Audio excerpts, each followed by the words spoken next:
Bueno, yo creo que México, cuando menos, sí estamos listos. El Banco de México está listo. Realmente, para México, una señal positiva que saldría de la acción del Fed es que sería una confirmación de que ve que la economía de Estados Unidos se está recuperando.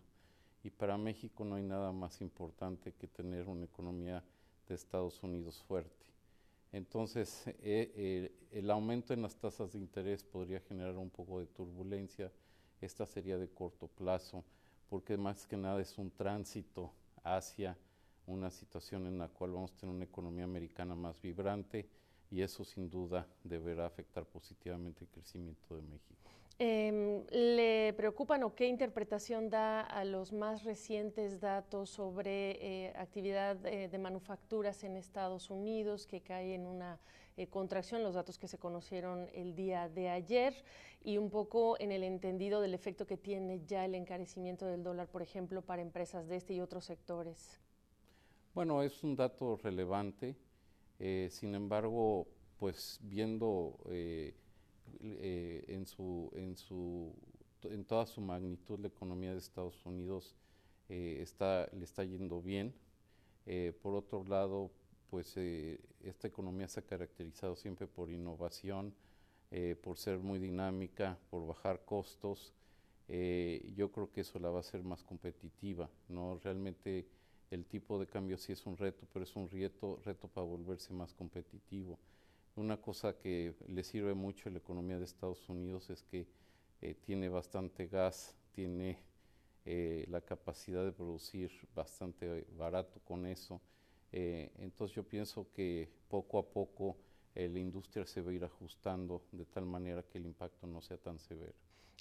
Doctor Carstens, el Fondo Monetario Internacional en las últimas reuniones en Lima habló nuevamente, y usted lo ha mencionado incluso en México, sobre el desafío del endeudamiento de las empresas, el FMI concentrado en los mercados emergentes, pero por supuesto también el tema de los consumidores. Y usted lo ha dicho también en México. Tenemos a Grecia como ejemplo, ¿no? Un Sí. ejemplo dramático. México, por supuesto que no es Grecia, pero ha llegado la hora de poner y apretar todavía más, poner más énfasis en este tema y sobre todo vinculado con la estrategia fiscal, la política fiscal. ¿Qué me dice de México y qué me dice del mundo, doctor Carstens?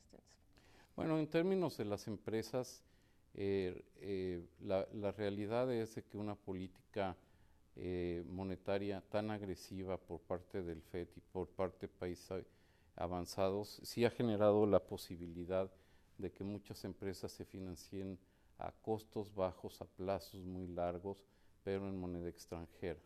Entonces hay el reto, y ese es realmente lo que nosotros hemos puntualizado en diferentes documentos esta semana en nuestro informe de estabilidad financiera, es el tema de que las empresas tengan la capacidad de manejar el riesgo cambiario. Muchas de ellas no tienen por qué preocuparse porque son exportadoras, entonces tienen flujos de ingreso naturales de divisas, y eso hace que no haya un descalce entre activos y pasivos. Otras deben de usar los mercados de derivados para cubrirse.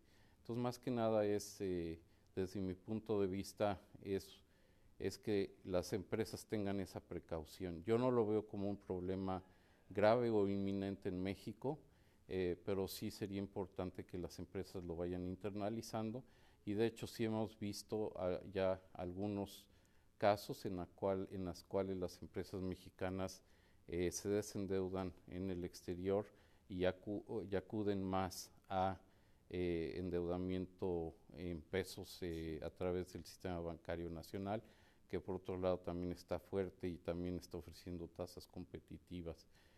Eso yo creo que es importante desde el punto de vista de si esto puede o no afectar su inversión. Yo creo que las perspectivas en México son buenas para que las empresas inviertan.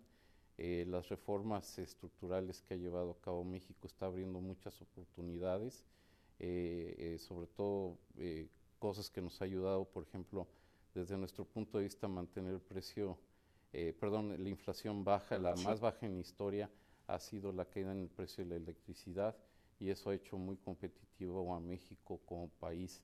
Entonces nosotros sí esperamos mayor inversión en los años venideros, resultado de las reformas, y que eso pues venga a estimular también el crecimiento en nuestro país. Ustedes han puesto mucho énfasis en el tema de la cultura y la educación financiera. Correcto. Mi pregunta es si a estas alturas se puede decir que empresas y familias en México están preparadas para gestionar los riesgos que se avecinan.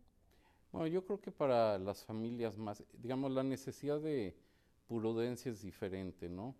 Ya hablamos de las empresas, ahora de las familias. Un gran reto que tiene México es bancarizar a los hogares. El porcentaje de familias mexicanas que tienen acceso al sistema financiero formal todavía es muy bajo. Y sí tenemos que llevar a cabo políticas, trabajar con los bancos, con los diferentes intermediarios para llevarles servicios financieros a la gente. Por esto se tiene que hacer de tal forma que el acceso al crédito no lleve a un sobreendeudamiento de las familias. Y ahí es donde la parte de educación financiera se vuelve muy importante. Eso también nos exige que nosotros les pidamos a los intermediarios financieros con un espíritu de proteger al consumidor, de ser transparentes en cuanto a sus costos, en cuanto a las comisiones, etcétera, etcétera, de tal forma de que al obtener un crédito, por ejemplo, pues no terminen pagando costos mucho más altos de lo que esperaban, y que eso no les vaya a generar un desequilibrio en sus finanzas personales. Entonces, digamos, es un camino que tenemos que recorrer. Sí es muy importante para el desarrollo de México. Claro. Es una cosa incluso de justicia social llevarle a los diferentes estratos de ingreso de la población servicios financieros formales, pero sí se tiene que dar también en un entorno de mayor información y de mayor certeza de que las familias van a entender en qué se están metiendo al contratar un crédito.